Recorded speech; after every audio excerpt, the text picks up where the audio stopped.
for a long time, but then after the medium time, it's been encouraged and we did a really good job. And also it's been, no one has played on us.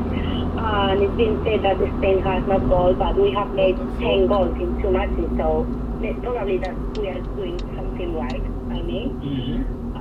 Yes, it was quite good and quite exciting because it was really funny. I was talking with my friends and I saw this morning on TikTok a video about our pet predicting the result of this tonight, and he said, the pet said that Spain is going to win in the penalties, and then it was Scotland.